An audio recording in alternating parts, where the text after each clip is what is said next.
80 शब्द प्रति minute dictation start होगी 5 सेकंड बाद।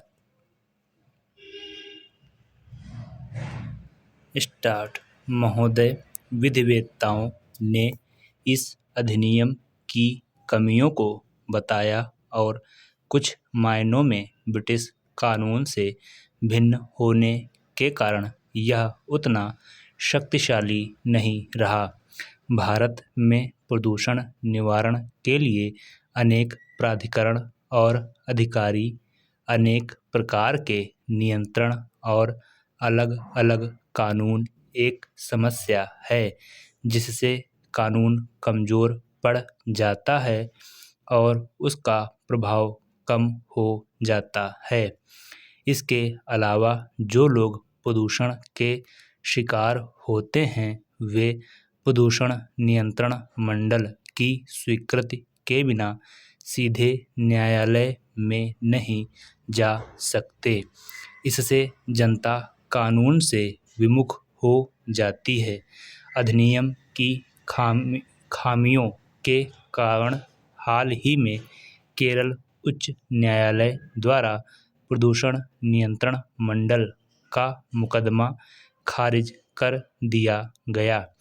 जल अधिनियम 1974 के अनुरूप वायु प्रदूषण निवारण एवं नियंत्रण अधिनियम 1981 तैयार किया गया।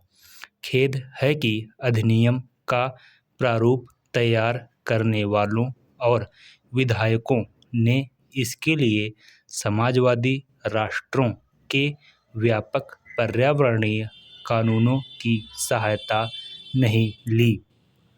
यह बड़े हर्ष का विषय है कि वर्तमान कानूनों की कमियों को देखते हुए संसद द्वारा पर्यावरण अधिनियम 1986 का 29वां अधिनियम पारित किया गया। यह अधिनियम काफी व्यापक है और इसका क्षेत्र भी विस्तृत है तथा इसके अधीन भारत सरकार को पर्यावरण की सुरक्षा और सुधार और किसी भी प्रकार के प्रदूषण को कम करने के लिए काफी शक्तियां प्रदान की गई हैं। इसमें जल, वायु आदि के मानक निर्दिष्ट करने और उद्योगों की स्थापना तथा खतरनाक पदार्थों के रखरखाव के संबंध में प्रतिबंध लगाने में सावधानी बरती गई है।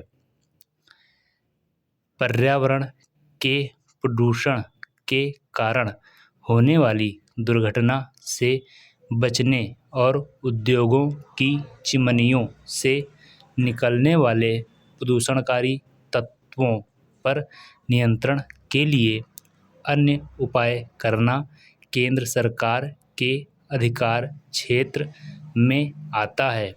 इसके अधीन पर्यावरणीय प्रयोगशालाएं स्थापित की जा सकती हैं और विश्लेषक नियुक्त किए जा सकते हैं। दोषी निगमित क्षेत्र और सरकार के विभागों को भी दंड दिया जा सकता है।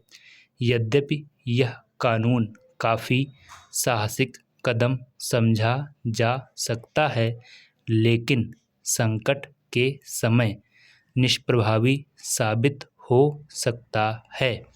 इन नए कानूनों में भयंकर दोष रह गए हैं। आश्चर्य है कि ध्वनि प्रदूषण जैसे विषय को छोड़ दिया गया।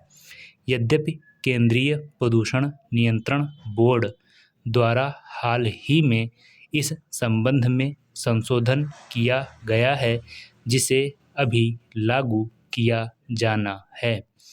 जनता की भागीदारी को प्रोत्साहित नहीं किया जाता और अफसरशाही पर अत्यधिक भरोसा किया जाता है। कारोबार की स्वतंत्रता पर समुचित प्रतिबंध लगाए गए हैं और पर्यावरण सुरक्षा के कारण खतरनाक उद्योगों को नियंत्रित या मनाही की जा सकती है। संविधान के अनुच्छेद 21 में दिए गए जीवन के अधिकार के अधीन प्रदूषक उद्योगों पर लगाए गए सारे प्रतिबंध वैध हैं। बहुमूल्य प्राकृतिक संपदा को नष्ट होने या क्षति से बचाने के लिए अनुच्छेद 39 के अधीन राज्य द्वारा औद्योगिक और कृषि कार्यों पर प्रतिबंध लगाया जा सकता है। अनुच्छेद 39 खा के अधीन भौतिक संसाधनों पर नियंत्रण, ताकि उनका सामान्य हित में सर्वोत्तम उपयोग किया जा सके। महोदय, बहुत पहले से ही महिलाओं को अपने अधीन रखकर पुरुष प्रधान भारतीय समाज ने उनके विकास के द्वार बंद कर रखे हैं। प्राचीन भारत में सामाजिक और राजनैतिक बदलाव के साथ साथ महिलाओं की स्थिति में भी बदलाव आता रहा है। कभी तो यह माना गया कि जहाँ नारी की पूजा होती है वहाँ देवता रमते हैं, तो कभी उसे प्रताड़ना का पात्र बताया गया। इतिहास के एक बड़े कालखंड में उसे चारदीवारी और पर्दे के अंदर रखा गया। इसके बावजूद जब भी नारी को पर्दे से बाहर आकर दुनिया को देखने व समझने का अवसर दिया गया, उसने अपनी क्षमता, योग्यता और प्रतिभा का भरपूर प्रदर्शन किया। भारत को स्वतंत्र हुए 5 दशक पूरे होने जा रहे हैं।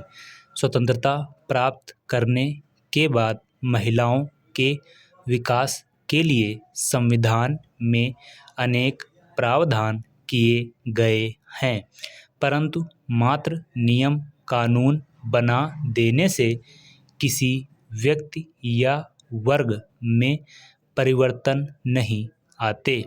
इसके लिए व्यवहार और अमल की भी आवश्यकता है, किंतु भारतीय महिलाओं के लिए इसका प्रयोग नहीं किया गया।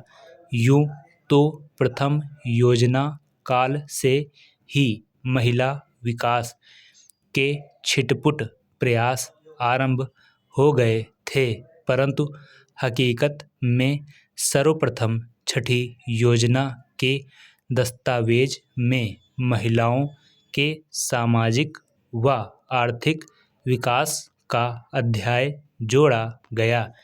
इसके बाद से महिला विकास की योजनाएं निरंतर क्रियाशील रहीं, फिर भी भारतीय महिलाओं की स्थिति में अपेक्षित परिवर्तन नहीं लाया जा सका है। जब भारतीय महिलाओं की तुलना दूसरे देशों की महिलाओं से की जाती है, तो हमें बड़े दिलचस्प तथ्यों से साक्षात्कार करना पड़ता है और हम तभी जान पाते हैं कि भारतीय महिलाओं की वास्तविक स्थिति क्या है, यानी बेहद चिंताजनक और दुरूह। क्योंकि एक अध्ययन से ज्ञात हुआ कि दुनिया के 130 देशों में भारतीय महिलाएं 99वें स्थान पर हैं। शायद इसका कारण है भारतीय महिलाओं के विकास के मार्ग में अनेक बाधाएं, जैसे शिक्षा के अवसर उपलब्ध न होना, इससे उसका स्वाभिमान, उसकी चिंतन शक्ति और उसकी जिजीविषा का विकास अवरुद्ध हो गया। इसका प्रमाण है स्वतंत्रता के बाद 48 वर्षों तक कभी शिक्षा में महिलाओं को पुरुषों के बराबर न ला पाना, जबकि दूसरे देशों ने महिलाओं को शिक्षित बनाने में अधिक जोर दिया। हाल ही में नई दिल्ली स्थित भारतीय विश्वविद्यालय संगठन द्वारा प्रकाशित आंकड़े बताते हैं। समाप्त।